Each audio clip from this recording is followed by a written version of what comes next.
समंदर का पानी अगर तेजाबी हो जाता है तो इसका सीधा असर समुद्री जनजीव और जंतुओं पर पड़ेगा।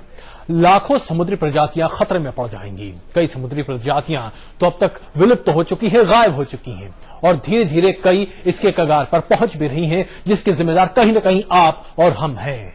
जाहिर है इससे हमारा पूरा का पूरा इकोसिस्टम बिगड़ सकता है और जब पूरा का पूरा इकोसिस्टम खतरे में पड़ेगा तो इंसानों पर भी इसका असर पड़ेगा ही। यानी अगर खुद को बचाना है तो कम से कम इन समुद्री प्रजातियों को बचाने की हमें जी तोड़ कोशिश करनी चाहिए, जो आज की जरूरत है।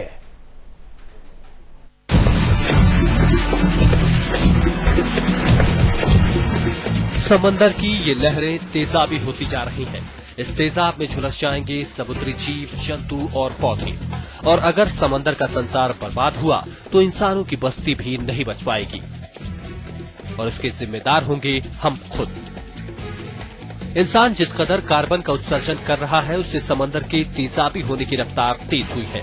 आंकड़ों के मुताबिक इंसान अरबों टन कार्बन हर साल वातावरण में छोड़ता है। इसका करीब 1/4 समंदर सोख लेता है। वैज्ञानिकों के मुताबिक औद्योगिक क्रांति के बाद से अब तक करीब 118 अरब मीट्रिक टन कार्बन समंदर सोख चुका है। यही कार्बन समंदर में घुलकर तेजाब बन रहा है और ये तेजाब समुद्री जीव जंतुओं और पौधों के लिए काल बनता जा रहा है।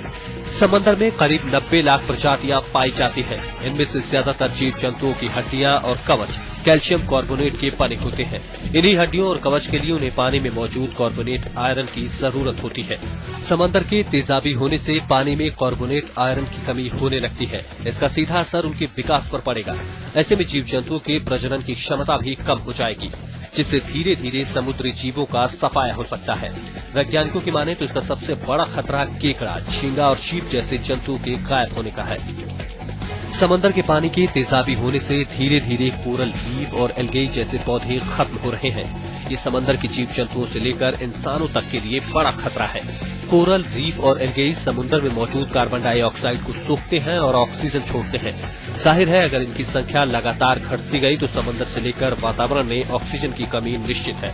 साफ है कि अगर हमने कार्बन उत्सर्जन में कटौती नहीं की तो समंदर का संसार उजड़ जाएगा और तब उजड़ जाएंगे हम सब। आज तक ब्यूरो।